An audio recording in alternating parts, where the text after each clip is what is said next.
Eh, Selamat siang. Assalamualaikum warahmatullahi wabarakatuh. Salam sejahtera bagi kita semuanya. Om Swastiastu, Namo Buddhaya, salam kebajikan. Kembali lagi bersama saya Angelina Putri. Saya mengucapkan selamat datang kepada Bapak Ibu yang telah bergabung pada acara Ruang Inovasi hari ini.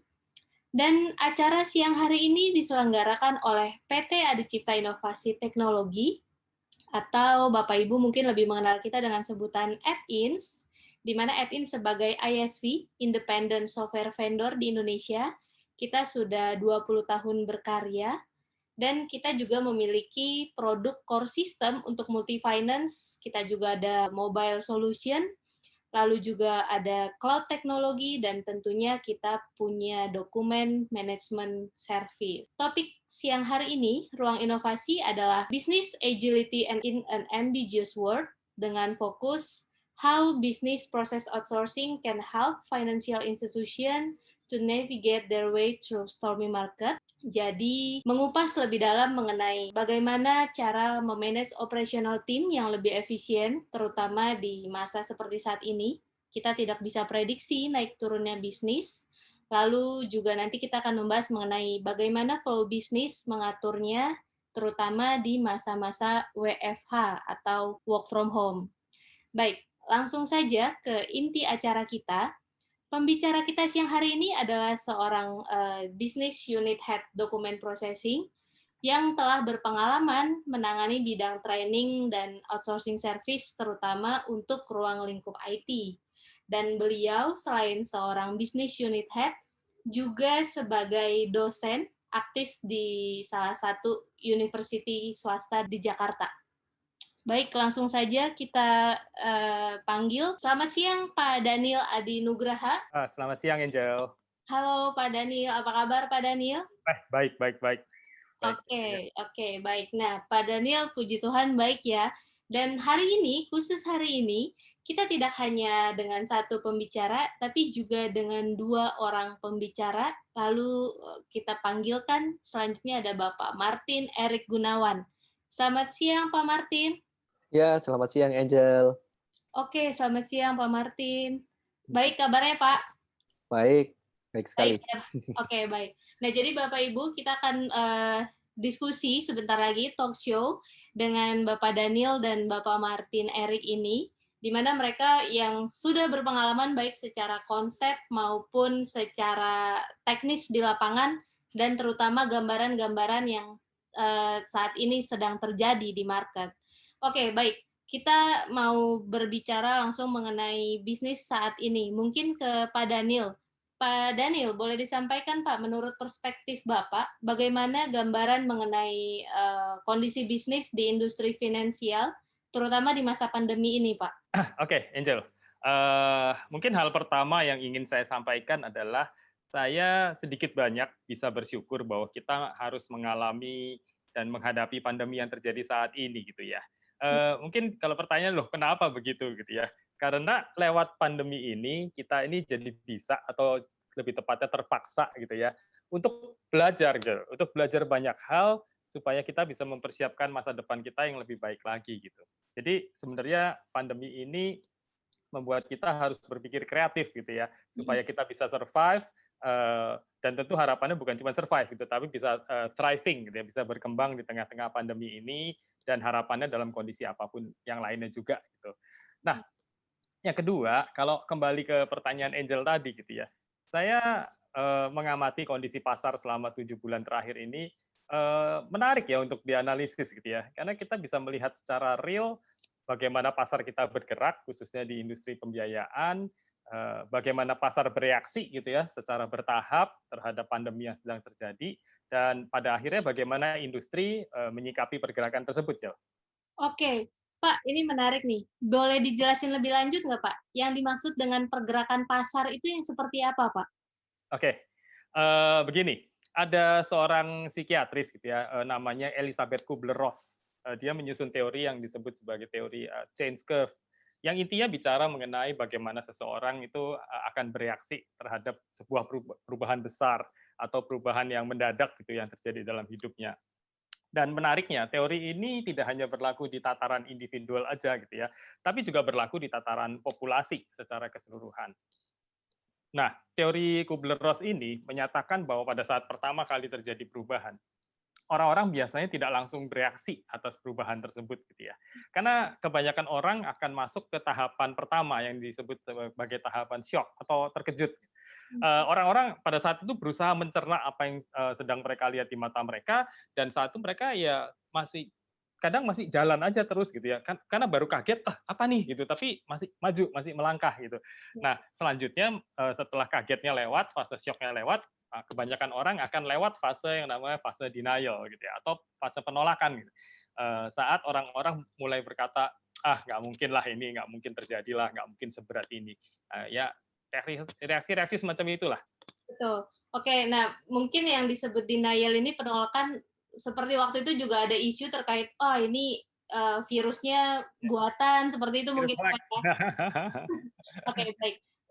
Dari Pak Daniel sendiri, Pak, di lapangan apakah Bapak langsung mengamati reaksi orang-orang yang sedang berada di fase denial itu, Pak? Iya iya, betul betul, Jo. Jadi kalau kita amatin atau saya amatin begitu ya, di 2 minggu terakhir bulan Maret itu sampai di kira-kira minggu pertama awal April, jadi waktunya kira-kira 3 sampai 4 minggu awal gitu ya. Masih banyak orang-orang di sekitar saya yang dengan yakin berkata bahwa pandemi ini, nggak berlangsung lama lah gitu ya. Ini masih, bisa diatasi lah, bisa di-handle gitu, skalanya nggak akan jadi besar, dan secara nggak langsung di kondisi denial itu kelihatan dalam action-nya sehari-hari gitu ya, sehingga mereka tidak atau mungkin belum menyiapkan langkah-langkah menghadapi resiko-resiko yang terjadi terkait pandemi ini, termasuk di pasar juga gitu ya. Kalau dilihat transaksi di industri finansial waktu itu masih rata gitu, sampai masuk April pun masih baik-baik aja gitu. Mhm. Oke, baik. Nah, Pak, setelah fase denial ini, kan kita sudah itu kan kejadiannya sekitar bulan Maret, April gitu ya, Pak, ya. Nah, fase berikutnya kira-kira seperti apa, Pak? Oke, nah setelah orang-orang atau pasar menyadari gitu ya bahwa masalah yang mereka hadapi itu nyata, baru mereka masuk ke fase selanjutnya gitu. Elizabeth Kubler-Ross bilang ini fase frustration atau frustasi gitu. Pada saat ini terjadi pada saat orang-orang mulai sadar betapa besarnya masalah yang menimpa mereka gitu ya. Dan bisa jadi hal ini berlangsung atau berlanjut ke fase selanjutnya atau fase depresi Mmm, yang pada saat orang-orang itu mulai mulai mulai kehilangan arah gitu. Aduh, gimana nih caranya bisa keluar dari kondisi ini gitu ya. Di market juga kelihatan tuh begitu fase denial-nya lewat, langsung drop ya. Bisnis langsung drop gitu. Karena orang mulai aduh, dan sebaliknya di industri kan jadi kaget gitu ya, tiba-tiba drop jauh gitu. Nah, menariknya tapi gitu ya, kalau dilihat dalam pergerakan selanjutnya gitu ya, individual atau organisasi yang punya fighting spirit gitu ya, dan mereka yang punya pengharapan yang besar gitu, buat mereka fase depression ini biasanya nggak lama gitu, karena mereka akan segera masuk ke fase eksperimen, di mana organisasi, perusahaan mulai coba cari-cari cara baru nih, gimana ya caranya bisa adaptasi sama kondisi tersebut gitu.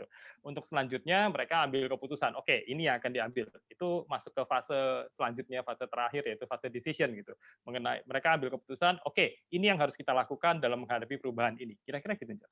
oke, berarti, perusahaan itu harus dituntut sesegera mungkin untuk, melewati fase frustasi, lalu mereka melakukan eksperimen dan langsung ke tahap yang decision.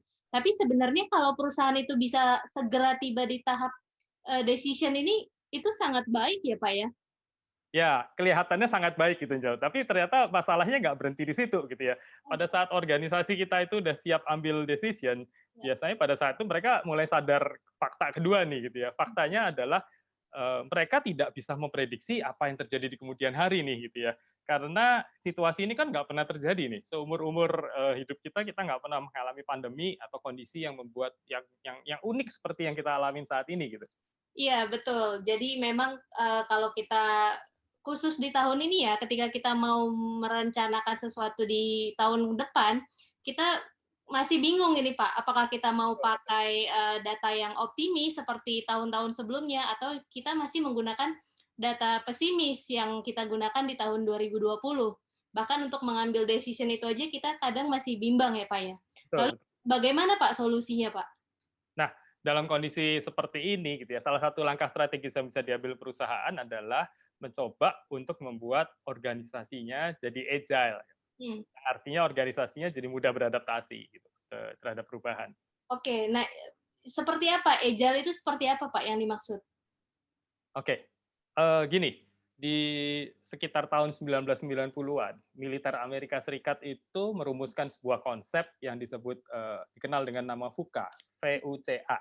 Itu singkatan dari volatility, karena mereka melihat mudah sekali terjadi perubahan itu di depan mereka. Gitu ya. Yang kedua, uncertainty. Uncertainty ini bicara soal ketidakpastian apa yang terjadi. Gitu ya. Yang ketiga, bicara soal complexity gitu, atau kerumitan yang meningkat. Gitu. Jadi bahwa kondisi sekarang ini jauh lebih kompleks kalau dibandingin sama mungkin 5 tahun, 10 tahun lalu yang lebih mudah diprediksi. Dan yang keempat, ada ambiguity. Ambiguity itu ketidakjelasan atau adanya kebingungan mengenai apa yang emang harus diambil selanjutnya. Nah, menariknya, para ahli tadi bukan hanya merumuskan VUCA-nya gitu ya, tapi mereka merumuskan juga bagaimana kita bisa menghadapi VUCA ini dengan apa yang disebut sebagai VUCA Prime. VUCA Prime ini adalah hal-hal yang harus dimiliki organisasi untuk menghadapi perubahan-perubahan tersebut. Jadi intinya ada 4. Kalau VUCA-nya ada 4, VUCA Prime-nya juga ada 4. Jadi untuk menghadapi volatility tadi, organisasi itu harus punya vision. Untuk menghadapi uncertainty, organisasi itu harus punya understanding. Untuk menghadapi complexity, organisasi harus punya clarity. Dan untuk menghadapi ambiguity, organisasi harus punya agility gitu.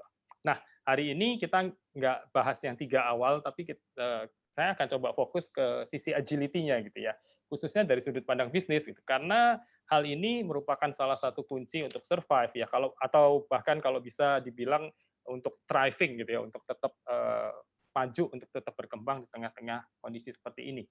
Nah, agility ini secara mudah mungkin didefinisikan begini ya. Agility itu adalah kemampuan organisasi untuk berubah dengan cepat dan efektif untuk menyikapi perubahan di sekelilingnya.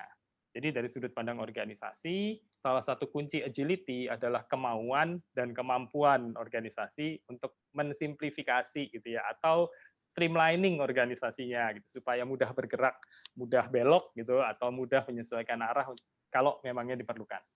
Iya, iya, iya, itu saya setuju itu, Pak. Jadi, dengan kata lain, kunci keberhasilan organisasi dalam menghadapi perubahan ini mereka harus cepat beradaptasi, terutama mendesain organisasinya jadi lebih fleksibel gitu ya, Pak, ya, ngikutin, perubahan arus bisnisnya, begitu ya, Pak? Ya, betul, betul. Nah, mungkin untuk supaya lebih mudah mengerti gitu ya, bisa Bapak Ibu bisa coba bayangkan seperti ini gitu ya. Kalau organisasi kita besar, karyawannya ribuan atau puluhan ribu orang, itu bisa kita umpamakan kalau kapal gitu ya, itu seperti kapal tanker yang berukuran besar, besar banget, volumenya besar, bobotnya besar gitu ya. Nah, mengemudikan kapal berukuran besar semacam itu sulit sekali gitu ya, karena perubahan sekecil apapun, berubah arah, merubah kecepatan dan sebagainya, itu perlu disiapkan jauh-jauh hari gitu kata-katanya. Karena perubahan tersebut butuh effort yang besar untuk implementasinya. Saya pernah baca atau saya pernah nonton di TV, saya lupa gitu ya, bahwa sebuah kapal tanker yang bermuatan penuh itu bisa butuh waktu 15 sampai 20 menit hanya untuk berhenti. Jadi kalau kapal itu mau ngerem gitu istilahnya, mau berhenti dari kecepatan normal sampai kapal itu benar-benar berhenti, mereka perlu 15 menit sampai 20 menit. Dan bahkan katanya ada kapal-kapal tertentu yang yang udah mulai mematikan mesin kira-kira 20 sampai 25 km sebelum mereka sampai pelabuhan. Kenapa? Karena untuk merubah arah, untuk menghentikan menyetop pergerakan itu lama itu ya waktunya gitu ya. Nah, sekarang coba kalau dibayangin kondisi sebaliknya nih gitu ya. Kalau perusahaan kita bisa seperti speedboat gitu yang lebih kecil, yang lincah gitu, agile gitu ya, sangat mudah bermanuver, kapanpun mau bermanuver bisa, ke arah manapun mau berbelok bisa gitu. Kan organisasi kita enak ya, sangat adaptif dan jadi sangat agile. Nah, kondisi seperti ini itu hanya bisa terjadi kalau organisasi kita emang lebih kecil, lebih ramping gitu ya, atau mungkin bahasa kerennya lebih lean. Dan memang salah satu cara yang bisa dilakukan adalah dengan mengalihkan sebagian pekerjaan yang ada di dalam organisasi kepada pihak ketiga lewat bisnis proses outsourcing tentunya. Nah, mungkin Bapak Ibu sudah terbiasa dengan proses outsourcing untuk pekerjaan-pekerjaan rutin atau umum seperti security, seperti cleaning service dan sebagainya. Tapi saya yakin kita bisa extend gitu ya, kita bisa melakukan lebih dari sekedar meng-outsource security atau cleaning service tadi gitu. Mungkin kalau diambil contohnya gitu ya di perusahaan pembiayaan gitu. Misalnya pekerjaan data entry Bapak Ibu. Hmm. Kalau saya pengen Bapak Ibu juga menganalisis secara jujur gitu ya, kira-kira di dalam perusahaan kita, data entry itu apakah data entry di cabang itu sudah bekerja secara efektif belum ya gitu ya. Karena kalau jawabannya mungkin kita bilang iya, iya, iya sudah efektif gitu ya. Untuk cabang-cabang yang besar, yang transaksinya besar, yang jumlah aplikasinya juga banyak, biasanya data entry akan produktif gitu ya, karena memang pekerjaan mereka banyak, besar, dan mereka sepanjang hari mengerjakan tugas itu. Tapi seringkali di cabang-cabang yang lebih kecil, produktivitas data entry ini tidak cukup besar gitu. Bukan salah data entry-nya gitu, tapi karena memang volume pekerjaannya tidak besar. Akibatnya seringkali data entry di cabang-cabang kecil gitu ya, itu tingkat produktivitas rendah sebenarnya, karena banyak waktu idle-nya nih, banyak waktu yang quote unquote nganggur deh. Nah, coba Bapak Ibu bayangkan kalau Bapak Ibu bisa memindahkan pekerjaan data entry ini ke pihak ketiga yang emang fokus mengerjakan pekerjaan ini, gitu. Maka saya yakin sih pekerjaan data entry itu akan jadi efektif. Karena ada tim data entry yang sepanjang hari, setiap hari, fokus mengerjakan pekerjaan ini on behalf cabang-cabang Bapak Ibu gitu ya. Dan di sisi lain, karena pekerjaan data entry itu sudah pindah ke pihak ketiga, maka organisasi Bapak Ibu bisa jadi lebih kecil, bisa jadi lebih lean, bisa jadi agile. Jadi ada bonus efektivitas prosesnya juga nih dari proses data entry yang udah efektif, organisasinya juga jadi lean gitu ya. Dan sebetulnya secara otomatis dengan meningkatnya efektivitas dan produktivitas si proses entry tadi gitu ya, Bapak Ibu tentunya dapat kontrol SLA-nya jauh lebih bagus gitu ya. Kenapa? Karena memang ada dedicated team yang mengerjakan fokus mengerjakan pekerjaan ini gitu. Kira-kira begitu sih. Oke, baik. Jadi, diumpamakan dalam satu perusahaan itu, kalau memang ada bagian-bagian yang memungkinkan kita untuk, memberikan tanggung jawab pekerjaan itu ke pihak ketiga, sehingga kita lebih lebih bisa fokus dengan main bisnisnya kita, begitu ya, Pak? Jadi lebih mudah bermanuver juga, gitu. Nah, terutama ketika data entry ini, tadi yang seperti Pak Daniel katakan, kalau diberikan ke pihak ketiga, itu justru bisa lebih fokus karena sepanjang hari, mengerjakan pekerjaan yang sama dan hasilnya jauh lebih efektif ya, Pak? Iya, betul, Jo. Dan di samping itu memindahkan pekerjaan data entry ke pihak ketiga atau lewat BPO ini juga punya keuntungan ketiga. Tadi udah dua ya, efektif, organisasinya jadi lean. Yang ketiga, organisasi Bapak Ibu juga dapat jadinya lebih adaptif dalam mengikuti pergerakan pasar. Maksudnya dari pergerakan naik turunnya volume di luar sana, khususnya dalam masa-masa yang uncertain seperti ini gitu.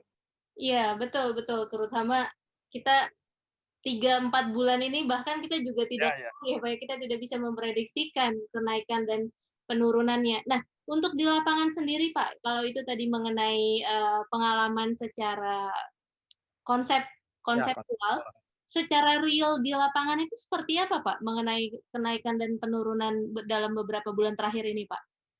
Oke. Nah, jadi sebenarnya ini bukan hanya teoretis atau konseptual ya, karena kita sudah mengalami sendiri, kami sudah ngelihat sendiri selama 7 bulan ini seperti apa. Nah, mungkin kalau untuk contoh real, saya kira Pak Martin Erik bisa membantu menjelaskan, mungkin lewat salah satu contoh, BPO yang kita lagi jalanin saat ini. Mungkin bisa dikasih contoh kali, Pak Martin Erik, silakan silakan. Oke, oke, terima kasih Pak Daniel. Ya, jadi betul seperti yang disampaikan oleh Pak Daniel. Jadi memang ada salah satu klien kami, sebut aja nih, jumlah aplikasinya per bulan, katakanlah sekitar 1.000 aplikasi per bulan. Nah, seperti yang tadi Pak Daniel sampaikan, di akhir Maret sampai awal April, itu kondisinya baik-baik aja, seolah tidak ada perubahan. Jadi semuanya baik, mulus gitu kan ya, jumlah aplikasi tetap 1.000 segala macam. Bahkan ketika pandemi berlangsung, yakin bahwa pandemi ini nggak akan berlangsung lama deh, paling cuma sebentar gitu kan ya, paling pertengahan April juga sudah selesai. Atau mungkin Mei mungkin selesai lah, maksudnya yang tadi seperti Pak Daniel sampaikan, denial, benar-benar denial. Tapi ternyata kejadian berkata lain. Pada pertengahan April, jumlah aplikasinya itu drop menjadi 20% dari normal. Katakanlah tadi kita sebut saja 1.000, menjadi cuma 200 aplikasi. Oke, sorry, bentar. Ini maksudnya penurunannya itu 80% dari normal begitu, Pak? Iya, betul sekali, Angel. Jadi, penurunannya 80%. Bahkan ini lebih menariknya lagi, tadi kan mungkin udah sempat dijelaskan oleh Pak Daniel mengenai ketidakpastian ya, di pada bulan berikutnya, pada bulan Mei, itu terjadi peningkatan sebesar 500% dari normal. Katakanlah tadi 1.000 ya, jadi 5.000 nih. Karena apa sih? Karena ada kebijakan dari pemerintah mengenai pandemi ini. Oke. Jadi tadi dalam waktu singkat itu drop 80%, terus dalam waktu singkat juga dia langsung naik 5 kali lipat ya? Jadi Betul 500% sekali ya? Oke. Nah, betul sekali. kebijakan yang dimaksud ini apakah relaksasi kredit yang kemarin dikeluarkan pemerintah? Iya, betul sekali, Angel. Jadi, relaksasi dari pemerintah itu membuat jadi, debitur itu melakukan relaksasi kredit ya, karena kan kondisi seperti ini ya, Mhm. bisnis juga banyak yang nggak jalan, jadi mau nggak mau harus mengajukan relaksasi kredit. Jadi banyak sekali debitur-debitur yang, mengajukan relaksasi kredit ini ke salah satu klien kami ini, yang mengakibatkan jumlah transaksi yang kami harus kerjakan itu sampai 500% dari Nah, normalnya, itu yang seperti tadi itu. saya bilang sebagai adaptif gitu ya. Ya. Coba kalau kita bayangin, betapa rumitnya gitu ya kalau jumlah data entry kita tiba-tiba mengalami lonjakan volume seperti ini, tiba-tiba transaksi kita, volume kita jadi 5 kali lipat seperti ini gitu ya. Atau Mhm. sebaliknya yang tadi, Pak Martin cerita gitu ya, terjadi penurunan volume, sampai yang cukup signifikan tadi. Pusing sekali tuh pasti ya. Iya betul, terutama, karyawan ini kan kita harus tetap menjaga supaya mereka tetap semangat bekerja, supaya mereka tetap, kita juga bisa, melakukan pembayaran dengan baik. Tapi kalau misalkan dalam waktu singkat harus 5 kali lipat, rekrutmennya juga susah ya Pak, maintenance-nya juga susah. Kecuali kalau perusahaan ini mulai memikirkan untuk mem-BPO-kan pekerjaan ini ke pihak ketiga, begitu ya Pak ya? Iya, betul sekali, Angel. Jadi, dengan mem-BPO-kan pekerjaan ini ke DokuPro, maka klien itu nggak perlu mikir lagi sih, nggak perlu mikir terlalu sulit mengenai jumlah tenaga kerja data entry-nya. Karena semua hal-hal semacam itu sebenarnya biar kami yang mengurus. Mungkin urusan yang seperti itu, urusan administratif, urusan, yang di depan tadi, yang general tadi ya, yang seperti Pak Daniel sampaikan, itu biarkan di-BPO-kan saja. Sementara tim dari, perusahaan itu sendiri bisa difokuskan untuk mengembangkan bisnisnya, lebih ke arah menggerakkan mereka sendiri sebenarnya, menggerakkan bisnis mereka sendiri sih, seperti itu, Angel. Betul.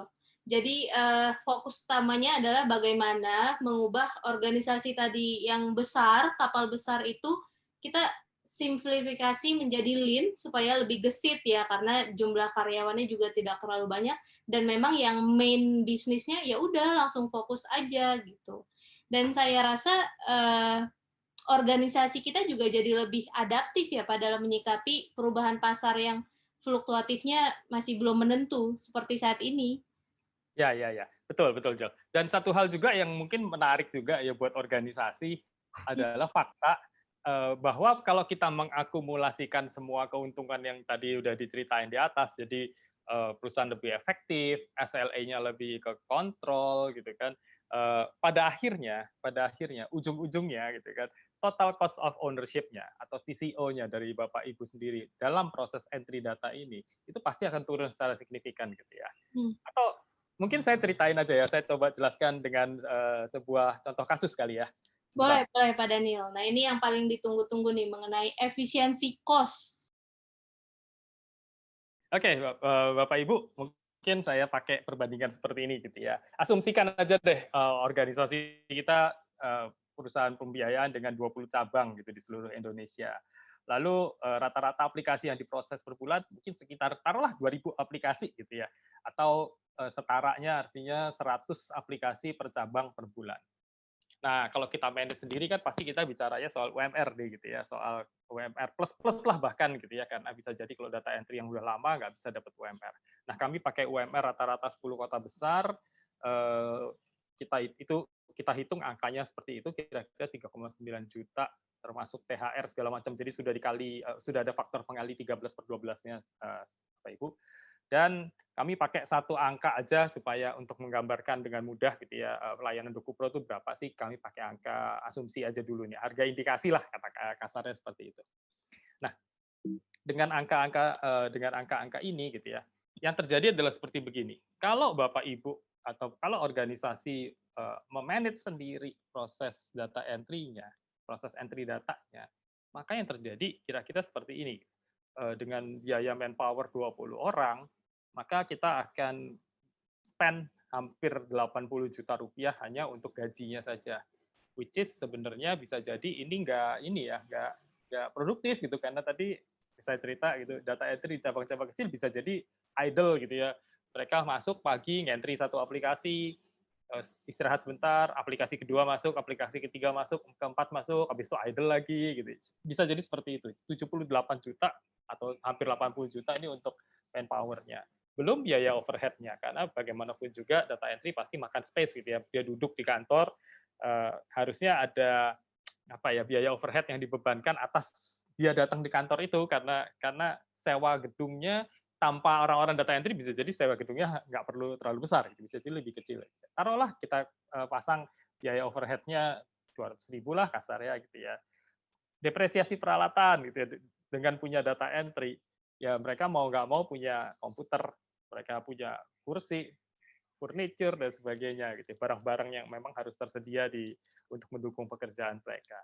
Belum lagi biaya utilities ya gitu. Begitu mereka nyalain komputer, ada listrik untuk nyalain komputernya, ada mereka nyalain AC, mereka pakai air, mereka ada air minum dan sebagainya. Kalau dikasih hitungan kasar 500.000 gitu ya, karena mungkin yang termasuk biaya internet segala macam gitu ya, karena mereka harus tarik data, harus entry ke core application sebagainya. Nah, ditaruh di hitungan kasar ini, kira-kira jatuhnya hampir 100 juta kalau di manage sendiri. Nah, yang kuning tadi ini ya, itu hampir 100 juta itu kalau kita manage sendiri.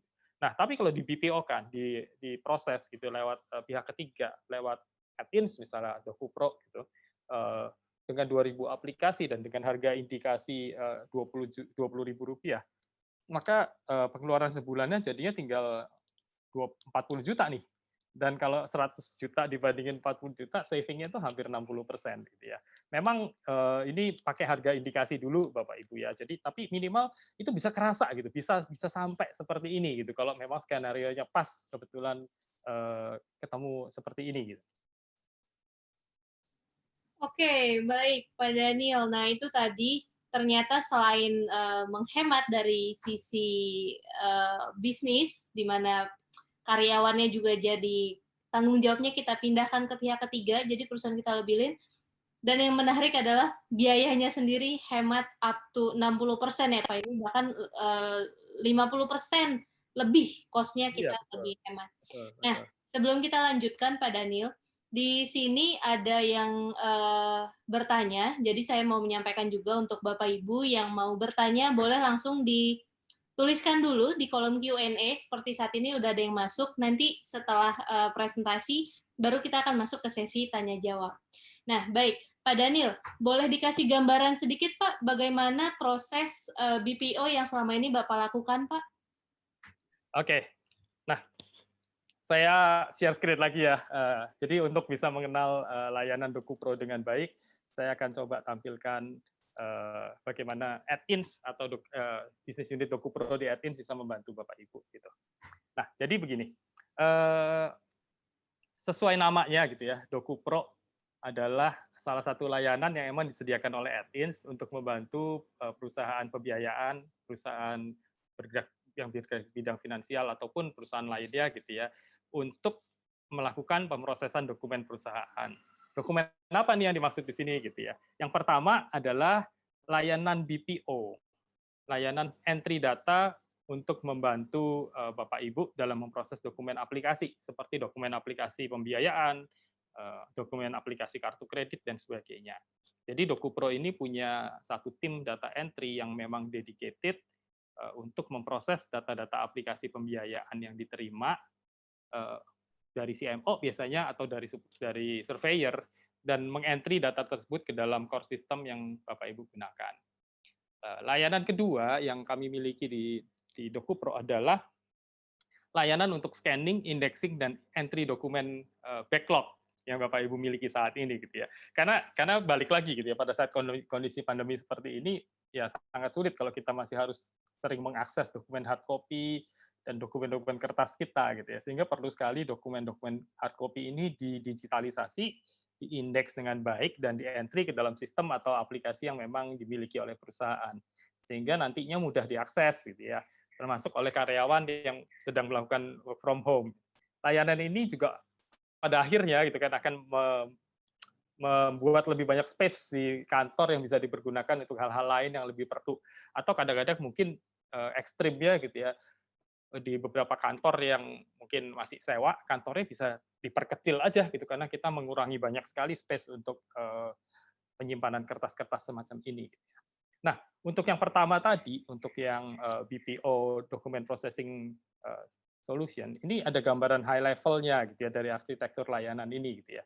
Jadi di mana di sisi kiri Bapak Ibu bisa lihat gitu, itu adalah sisi klien, sisi Bapak Ibu, di mana Bapak Ibu tinggal menyediakan data mentahnya aja, data mentah untuk yang aplikasi yang siap di-entry gitu ya. Dan di sisi kanan adalah sisi kami nih, sisi DokuPro. Kami punya satu tim dedicated data entry yang memang melakukan pekerjaan entry data ini ke dalam core system yang Bapak Ibu miliki. Nah, untuk pekerjaan proses BPO data entry ini gitu ya, kami punya saat ini kami mengoperasikan satu dokumen processing center yang memang dedicated di Malang lokasinya, gitu ya. Dengan tenaga kerja yang juga dedicated untuk mengerjakan pekerjaan ini sesuai dengan kapasitas yang Bapak Ibu perlukan. Gedung ini memang sudah dipersiapkan dari awal Bapak Ibu untuk menjalankan operasional BPO ini, gitu ya. Misalnya dengan disiapkannya ruang-ruang yang dedicated untuk mengerjakan masing-masing project atau masing-masing klien gitu ya. Nggak dicampur. Jadi kalau ada klien A, klien B, tempat pengerjaannya sendiri tidak dicampur gitu. Selain itu semua ruangan juga dilindungi dengan access control, dengan CCTV dan juga dari sisi misalnya penggunaan network, penggunaan database dan sebagainya semua dipisah. Di mana pada akhirnya tujuannya semuanya ini adalah untuk memastikan keamanan data Bapak Ibu selama kami proses di tempat kami gitu. Jadi jangan khawatir datanya kecampur, datanya diintip-intip perusahaan lain, nggak bisa gitu ya, nggak bisa karena semuanya udah dipikirkan matang-matang. Dan selain itu kami juga sangat bangga gitu ya selama ini dipercaya, ya kami berterima kasih diberi kepercayaan penuh dari sejumlah klien kami bisa membantu klien-klien kami untuk mengerjakan proses ini gitu ya. Karena sejauh ini yang kami sudah lakukan, misalnya kami sudah melakukan untuk Bank Sentral Asia, BCA, untuk entry aplikasi kartu kreditnya. Ini sudah cukup lama, ini proyek yang sudah lebih dari 10 tahun. Ini BPO untuk aplikasi kartu kreditnya. Nah, selain itu sebetulnya di BCA juga ada proses scanning, indexing dokumen human capital ya gitu ya. Jadi CV-CV dan segala attachment-nya gitu ya. Biasanya ada attachment ijazah, lembar hasil interview, hasil psikotes dan sebagainya. Itu kan masih kertas gitu ya, masih berupa kertas, kami bantu untuk melakukan scanning dan indexing sehingga mudah diakses di kemudian hari. Selain itu tentunya ada beberapa perusahaan lain yang bergerak di bidang pembiayaan konsumen khususnya yang selama ini masih berjalan dan masih kami bantu ataupun yang pernah kami bantu sebelumnya, misalnya Mandiri Tunas Finance, Wahana Automitra Multi Arta, BRI Multi Finance dan sebagainya.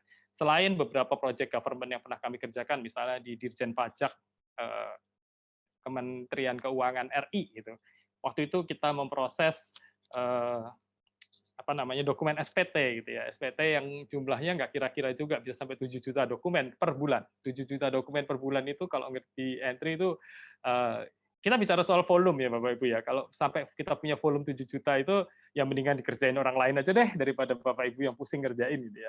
Dan sama mirip di Badan Pusat Statistik Republik Indonesia di tahun 2010 kami membantu BPS untuk dalam proses sensus penduduk 2010 waktu itu.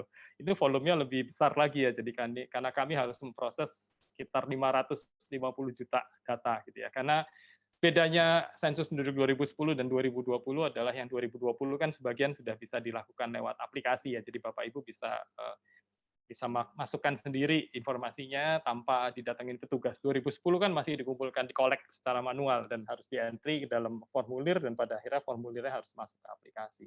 Itu yang kami sudah kerjakan. Tentunya ada klien-klien lain juga, kami pernah mengerjakan proyek Direktorat Jenderal Hak Atas Kekayaan Intelektual, HKI gitu ya. Kami pernah mengerjakan proyeknya dari Goodyear, kami pernah mengerjakan proyek-proyek dari Singapore Meteorological Services gitu ya. Ini menarik nih gitu ya, mengentry data catatan cuaca. Ada Sysmex dan berbagai klien lainnya yang mungkin saya nggak bisa sebutin satu-satu karena klien-klien kami ada yang baik dari Indonesia sendiri maupun dari Singapura, ada yang pernah dari Australia, ada yang dari China. Karena proses ini universal ya Bapak Ibu ya, kebutuhan ini akan jadi universal gitu. Itu kira-kira Angel. Oke, baik Pak Daniel. Wah, ternyata jadi selain industri finansial, ternyata juga bisa di semua lini bisnis ya Pak.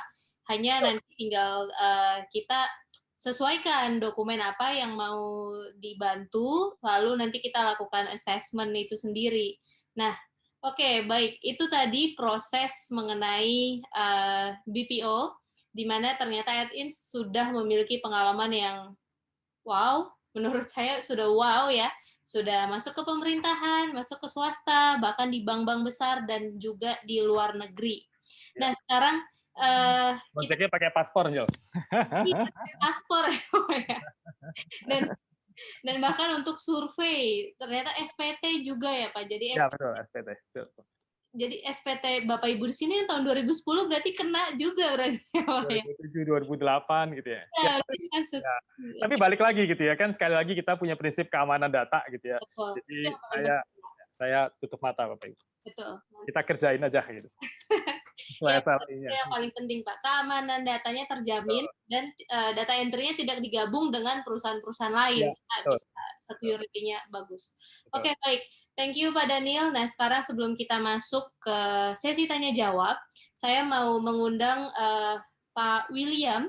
Pak William ini yang biasanya membantu untuk ruang inovasi. Jadi pesertanya itu tidak hanya mendapatkan ilmu, tapi bisa langsung mencoba implementasi, bagaimana mengimplementasikan sistem yang kita tawarkan ini di perusahaan Bapak Ibu. Halo, selamat siang Pak William. Selamat siang Bu Angel. Halo, ketemu lagi Pak William. Ketemu lagi Bu Angel, betul. Ya, boleh Pak disampaikan kabar gembira hari ini ada apa Pak? Ya, hari ini sungguh menarik ya pembahasannya. Kalau misalkan Bapak dan Ibu sekalian yang pernah ikut acara Ruang Inovasi sebelumnya, kita selalu meng-highlight di akhir tahun ini adalah terkait efektivitas lagi, efisiensi lagi, reducing cost kembali. Karena memang setelah kita lihat perjalanan khususnya di bidang IT pada masa-masa sekarang ini, kok rasanya tahun depan akan menjadi era yang lebih remote. Saya mungkin bilangnya istilahnya era yang lebih remote ya, di mana Bapak dan Ibu sekalian saat ini akan dituntut untuk fokus lebih kepada main bisnisnya Bapak Ibu. Nah, kalau mungkin tadi Pak Daniel cerita, kalau yang sekarang kita udah pasti-pasti outsource, baru di security, OB. Tapi ternyata kalau misalkan Bapak yang ikuti serial Ruang Inovasi ini, kok ternyata banyak ya bagian-bagian lain yang bisa mereduce cost, sehingga cost efisiensinya itu akan menjadi lebih terasa. Nah, khusus untuk hari ini, saya akan menawarkan offering khusus untuk service assessment implementation dari DokuPro. Khususnya nanti akan turun langsung dari timnya Pak Daniel tentunya, yang tadi telah sharing banyak dengan kita. Biasanya service kita itu terdiri dari define business process, kemudian mapping dengan aplikasi, kemudian juga kita akan berikan suggestion arsitektur, sampai dengan suggestion untuk network configuration. Biasanya service ini kita tawarkan dengan paket senilai 21 juta rupiah. Tetapi khusus untuk hari ini sampai dengan nanti akhir Desember, tepatnya di tanggal 31 Desember 2020, kami akan memberikan layanan ini secara gratis. Syaratnya sangat mudah. Bapak dan Ibu silakan catat nomor WhatsApp yang tertera di layar dan juga email marketing kami, daftarkan perusahaan Bapak dan Ibu sehingga kita bisa menjadwalkan segera presentasinya. Setelah presentasi itu kita jadwalkan dan kita lakukan presentasi, maka service yang ada di bagian assessment implementation kami akan berikan kepada Bapak Ibu secara gratis. Sehingga Bapak dan Ibu sendiri, ini kan kebetulan akhir tahun nih Bu, Bapak dan Ibu. Jadi tahun depan Bapak dan Ibu bisa segera menentukan apakah bisnis proses outsource ini akan masuk ke planning tahun depan. Karena kalau boleh saya sharing, kebetulan tadi yang diceritain Pak Daniel itu adalah salah satu klien saya juga, dan testimoni dari mereka itu sangat baik terkait dengan DPO ini karena ya terkait flexibility-nya juga, kemudian juga terkait dengan cost efisiensi. Nah, Edin sendiri pingin Bapak dan Ibu yang hadir pada hari ini juga merasakan pengalaman yang sama. Oke, itu dari saya. Mungkin yang hari ini bisa saya tawarkan, jangan disia-siakan Bu kesempatannya hanya sampai dengan 31 Desember, cukup dengan WhatsApp ataupun email ke marketing kami dan dapatkan layanan kami ini secara gratis. Terima kasih Ibu Angel. Oke, baik Pak William. Nah, jadi untuk perkenalan ya Pak ya, untuk uji coba penggunaan servis ini, kita berikan layanan free, tapi hanya untuk 5 perusahaan sampai dengan bulan Desember. Jadi langsung di-book aja jadwalnya supaya nanti bisa discuss lebih lanjut mengenai dokumen apa saja dan bagaimana prosesnya, termasuk juga networking-nya. Baik, terima kasih Pak William.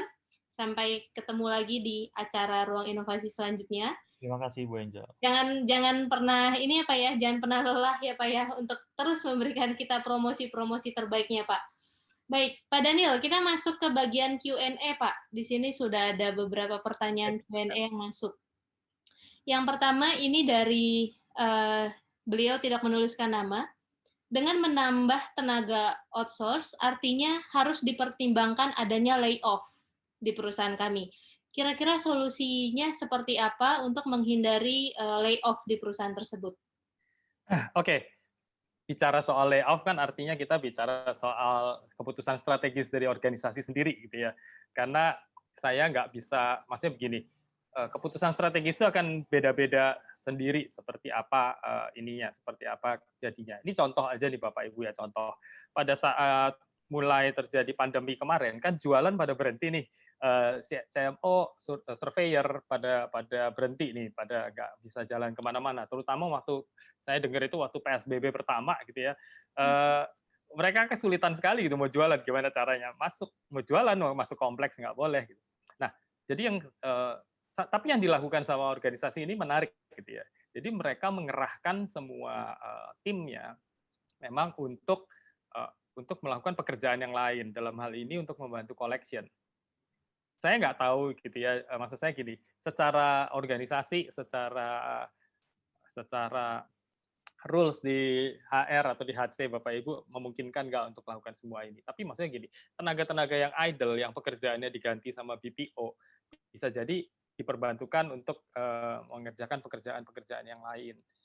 Atau memang ya memang pada titik tertentu memang layoff bisa saja terjadi, bisa saja. Tapi kembali ke organisasinya akan di-manage seperti apa. Karena balik lagi tadi maksud saya gini, seperti yang saya contohkan organisasi yang baru saya ceritain tadi itu, mereka dialihkan untuk mengerjakan pekerjaan yang memang diperlukan pada saat ini gitu. Karena kita tahu pandemi sales-nya turun, bad debt-nya naik gitu ya. Yang tidak tertagih naik banyak gitu kan. Meskipun ada relaksasi, tetap aja NPL-nya naik cukup jauh. Jadi mereka memang dimanfaatkan untuk itu, di-manage untuk itu. Nanti setelah pandemi mau apakan ya, kita harus melihat kondisinya ya. Saya juga tidak bisa memprediksi terlalu jauh gitu kan kira-kira apa yang terjadi. Tapi pengalaman organisasi yang saya ceritakan tadi mungkin bisa menjadi contoh gitu ya. Memang pada saat di PPO kan itu konsekuensi logisnya adalah mereka harus dicarikan pekerjaan yang lain atau dikasih task yang lain. Itu mungkin yang bisa saya jawab sejauh ini. Tapi kembali kan itu balik ke ininya lagi ya, balik ke keputusan strategik dari perusahaan Bapak Ibu masing-masing. Nggak bisa diseragamkan, nggak bisa disamakan ya. Oke, berarti basically sebenarnya saran dari Pak Daniel ini adalah kita carikan solusi pekerjaan yang lain, kita alihkan. Lalu untuk bagian yang seperti BPO ini kita manfaatin. Nah, sebenarnya ini menjadi salah satu pengalaman, bisa dikatakan sebagai pengalaman supaya di kemudian hari ketika kita menghadapi seperti ini lagi kita tidak terbentur dengan masalah yang sama. Supaya layoff ini tidak menjadi solusi akhir, tapi kita menerapkan BPO di perusahaan tersebut, begitu ya Pak ya? Ya, betul, betul, betul. BPO itu tidak harus sama dengan layoff ya. Itu yang harus diiniin gitu ya. Karena pengalaman di organisasi yang barusan saya cerita tadi, mereka juga tidak layoff gitu, tapi mereka lakukan pekerjaan yang lain gitu. Misalnya membantu, karena ya balik lagi ya, kita harus melihat masing-masing organisasi seperti apa, bottleneck-nya di organisasi di mana gitu ya. Karena bisa jadi bukan membantu collection gitu, tapi bisa jadi membantu di depan di sisi survei kalau misalnya surveinya lambat atau apa gitu. Itu bisa seperti itu kira-kira. Iya, betul betul. Terutama kalau yang kayak tadi Pak, ketika transaksi naik 500%, jadi 500% naik 5 kali lipat, begitu udah rekrut 5 kali lipat, ternyata bulan berikutnya tidak seperti itu lagi, itu justru layoff-nya jauh lebih banyak ya Pak ya? Betul, betul. Baik, nah untuk Bapak atau Ibu yang tadi menanyakan mengenai layoff, kalau misalkan masih ada pertanyaan, boleh langsung diketik di kolom Q&A. Kita lanjut ke pertanyaan selanjutnya, ini dari Oki Astra Credit Company. Halo, saya ingin bertanya, jika dokumen tersebut sudah masuk masa retensi, bagaimana sistem pemusnahannya di dalam DokuPro server? Oke, baik. Berarti ini terkait security setelah data entry. Bagaimana, Pak? Oke, saya menjawabnya, saya mungkin belum memaham, karena kan tadi saya cerita ada 2 prosesnya yang kita lakukan. Ada 2 services yang ditawarkan atau dikerjakan sama DokuPro Add-ins untuk bisa membantu Bapak Ibu. Yang pertama adalah BPO data entry-nya sendiri, BPO proses datanya. Terus yang kedua yang entry data backlog tadi ya. Nah, dalam kedua kasus ini, Add-ins tidak nyimpen datanya Bapak Ibu. Bapak Ibu semua menyimpan data di tempat Bapak Ibu sendiri. Kami nggak menyimpan data sama sekali. Di proses BPO data entry tadi, yang kami lakukan hanya menampung sementara data itu ke server kami, tapi itu pun retensinya hanya hitungan jam atau hitungan hari, numpang lewat aja supaya bisa diproses. Lalu dari setelah itu kami entry ke core system Bapak Ibu, dan datanya nggak ada di tempat kami lagi. Maksud saya datanya langsung di-pass through ke sana. Kalaupun ada yang harus bukan kalaupun, pasti ada data-data yang harus di-upload ke sana, kami akan upload di DMS Bapak Ibu sendiri gitu ya. Yang untuk case kedua, untuk yang scanning indexing juga sama Bapak Ibu. Jadi sebenarnya kami tidak menyimpan data itu ya. Dari case-case yang kami pernah lakukan selama ini, kami entry datanya selalu ke core sistemnya Bapak Ibu atau ke DMS-nya Bapak Ibu. Jadi kami nggak pernah menyimpan data. Jadi secara keamanan data, kami ini cuma numpang lewat aja untuk diproses tempat kita. Begitu diproses tempat kita, semuanya ada disimpan di DMS-nya Bapak Ibu semua gitu ya. Kalau misalnya Bapak Ibu belum punya DMS, admin juga punya DMS, tapi itu lain cerita gitu ya. Tapi bisa, tapi maksudnya begitu, prinsipnya begitu Bapak Ibu. Jadi kami nggak nyimpen datanya, kami clear datanya. Oke, baik. Nah itu yang disebut DMS tadi, kita juga punya Light DMS. Mungkin nanti ruang inovasi selanjutnya kita akan bahas mengenai Light DMS. Jadi supaya bisa koneksi. Nah untuk yang sekarang Bapak Ibu bisa kunjungi di website Add-ins untuk lihat apa yang tadi disebut makhluk apa Light DMS ini, begitu ya Pak? Ya, Oke. ya. Dari Astra Company yang tadi bertanya, kalau misalkan masih ada yang mau disampaikan, boleh langsung diketikkan. Jadi intinya terkait security dan regulasi penyimpanan dokumen dan segala macam, itu nanti kita bisa hitam di atas putih ya Pak ya, kalau yang seperti itu ya. Karena itu memang menjadi concern utama perusahaan ketika mau memberikan data ke pihak ketiga atau ke pihak luar perusahaan. Betul. Ada NDA-nya segala macam, bagaimana tim kami nggak boleh nyimpen datanya dan sebagainya. Anak tuh nggak bisa nyolong datanya, mencuri datanya, kasarnya seperti itu. Betul, betul. Setuju Pak, karena memang itu menjadi faktor utama, terutama di masa pandemi, di masa online, karena pandemi semua jadi online. Nah, jadi data itu sangat berharga ya Pak ya. Ya, betul, betul. Nah, itu aset ya Bapak Ibu ya? Iya. Nah, yang terakhir ini Pak, tadi Ya, disampaikan mengenai backlog, Bapak sempat singgung ya, data mengenai backlog. Ya. backlog. Nah, untuk yang Bapak sampaikan tadi mengenai scanning dan entry dokumen backlog, apakah bisa juga Pak untuk scanning dokumen lain di luar dokumen aplikasi? Oh, oke. Ya, jadi sebenarnya yang backlog tadi, yang saya cerita backlog tadi, itu kan bisa berupa aplikasi Bapak Ibu, data aplikasi yang memang belum pernah di-entry ke dalam sistem, itu bisa. Kadang-kadang ada yang masih ditumpuk aja di belakang karena prosesnya masih manual mungkin. Hmm.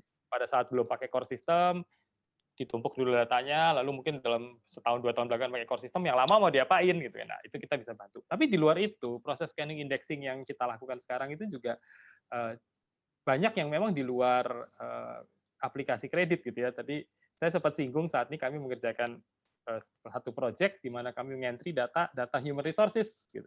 Karena di perusahaan tadi pelamarnya masih pakai dokumen kertas gitu ya. Masih ada beberapa jabatan yang pelamarnya harus ngasih dokumennya dokumen kertas berserta dengan segala lampirannya, ijazah, kartu keluarga, surat keterangan kelakuan baik segala macam itu. Nah, satu bundel itu setelah selesai diproses secara manual, anaknya diterima atau tidak, dokumen itu dikirim ke admins untuk kami proses secara berkala sehingga dari sisi klien kami dia hanya tahu oke pada saat proses manual ya mungkin masih perlu dokumen manual, tapi begitu anak itu masuk ke dalam sistem anak itu sudah selesai lewat proses ini, yang saya tahu adalah dalam waktu sekian datanya udah di dalam sistem aja. Itu satu yang HC gitu ya. Yang menarik yang saya cerita tadi juga tentang SMS Singapore Meteorological Services itu data ini, data cuaca gitu ya, pengamatan cuaca karena data itu disimpan sejak abad 20, saya lupa persis tahun 19 berapa gitu ya. Waktu itu masih manual pakai kertas, lalu sama mereka di-scan. Nah, sekarang mereka punya sistem, mau bikin laporan tren, mau bikin segala macam, pusing gitu kan, datanya masih manual semua. Atau dalam bentuk PDF yang tidak bisa langsung dibaca. Jadi mereka minta tim kami untuk entry ke dalam sistem mereka. Itu juga satu pengalaman yang menarik gitu ya, karena jarang kan kita melihat data cuaca dalam satu lembar, satu hari pergerakan suhunya, kelembapan, wah seru deh itu sebenarnya. Tapi pada prinsipnya datanya aplikasi gini, dokumen yang di-scan atau dokumen yang di-entry dalam sistem itu tidak melulu harus dokumen aplikasi gitu ya. Jadi dokumen apapun kalau masalah scanning dan indexing timnya siap membantu. Oke, oke, thank you Pak Daniel. Berarti itu tadi yang menjadi salah satu concern juga. Nah Pak, ini ada pertanyaan satu Pak yang terakhir, karena waktu kita juga sisa kurang dari 10 menit. Ini pertanyaan yang masuk ke kolom chat, jadi langsung masuk ke kolom panelis. Beliau menanyakan jika ingin menggunakan BPO untuk proses data entry aplikasi, kira-kira cara menghitung jumlah data entry-nya yang diperlukan berapa banyak, Pak? Mungkin maksudnya dari perusahaan atau dari Pak Daniel yang... Ya, saya ngerti. Ya, benar, memang banyak beberapa klien atau beberapa prospek yang pertama kali ngobrol, mereka bilang begini, Pak, kami aplikasinya sekian ribu. Selama ini kami punya data entry sekian ratus orang, Pak. Nanti kalau Bapak yang kerjain berapa orang? Gitu. Saya jawab, Bapak nggak usah pusing, Pak. Gitu. Kenapa nggak usah pusing? Karena kita janjiannya volume aja nih, gitu ya. Jadi pada dasarnya yang kami perlukan dari Bapak Ibu adalah proyeksi jumlah aplikasi yang akan diproses per bulannya. Itu aja gitu ya. Jadi oke, di tahun depan misalnya sebulan 2.000 aplikasi. Nanti pertengahan tahun bulan Maret naik jadi 3.000 dan seterusnya. Proyeksi yang kami perlukan, nanti biarkan kami yang pusing ngitung data entry-nya berapa orang, biarkan kami yang ngikutin trennya di organisasi Bapak Ibu karena kita bicara 2.000 aplikasi, kita misalnya bicara 2.000 aplikasi sebulan, misal gitu ya, 2.000 aplikasi sebulan itu kan Bapak Ibu juga nggak rata ya, 100 setiap hari gitu, nggak juga gitu. Ada organisasi klien kami yang ada organisasi yang flat gitu ya, ada yang begitu mendekati akhir bulan tiba-tiba naik begitu. Macam-macam, Bapak Ibu nggak usah pusing ngitung jumlah orangnya, nggak usah direpotin lah maksudnya, biar kami aja yang pusingin berapa jumlah orang ya, ngatur shift-nya, ngatur pembagiannya, siapa yang berapa banyak yang masuk hari ini, berapa banyak yang masuk besok, itu biar jadi kepusingannya kami aja. Bapak Ibu tinggal nyari strategi jualannya gimana aja gitu ya, dapetin lead di depan sebanyak-banyaknya, di prospek lead-nya yang bagus-bagus, diproses, nanti biarin kita yang kerjain. Udah nggak usah dipikirin berapa jumlah orangnya. Itu Oke, kali ya, menjawab mungkin ya, mungkin menjawab ya. oke, mungkin saya tambahin sedikit, Pak. Nah, untuk Bapak yang tadi menanyakan pertanyaan tersebut, mungkin bisa langsung dimanfaatin yang tadi assessment, yang Ya, ya. assessment biaya 21 juta dan menjadi free, itu dimanfaatin supaya nanti bisa langsung diskusi kira-kira prosesnya seperti apa, terus naik turunnya di tanggal berapa, di bulan berapa, atau biasanya mendekati lebaran atau akhir tahun, itu juga lebih banyak transaksi, begitu ya Pak? Nah itu juga termasuk biaya yang tadi kita berikan free sampai Desember. Jadi Bapak Ibu bisa langsung menghubungi buat atur jadwal kira-kira prosedurnya seperti apa, juga terkait security yang tadi ditanyakan juga sempat menjadi concern Bapak Ibu di sini. Nah, baik. Sebenarnya Pak Daniel ini masih ada beberapa pertanyaan, nah keterbatasan waktu, jadi untuk Bapak Ibu yang pertanyaannya belum sempat dijawab, akan kita kirimkan jawabannya melalui email. Kita langsung kirim email ke Bapak Ibu. Terus nanti juga akan langsung dijawab oleh Pak Daniel. Pak Daniel masih tetap harus bantu jawab ya Pak. Oke, siap Jo. Oke, terima Ada kasih. Pak Martin Erik juga yang bantu kok, kita bisa bagi-bagi. Betul ada Pak Martin Erik ini yang tim di lapangan yang hafal seluk-beluknya di lapangan seperti apa ya Pak. Baik, Iya, betul. oke. Nah, ini dia, terima kasih kita sudah sampai di penghujung acara. Untuk Bapak Ibu yang sudah hadir, saya juga mengucapkan terima kasih. Tetap saksikan Ruang Inovasi yang @ins adakan. Untuk Ruang Inovasi sebelum-sebelumnya nanti bisa langsung dicek di YouTube channelnya @ins, dan produk-produk @ins Bapak Ibu bisa langsung cek juga di website kita di www.ins.com. Oke, terima kasih Bapak Daniel, Bapak Martin Erik Gunawan. Saya juga berterima kasih buat William. Selamat siang, saya Angelina Kaputri, dan segenap kru yang bertugas pamit undur diri. Terima kasih.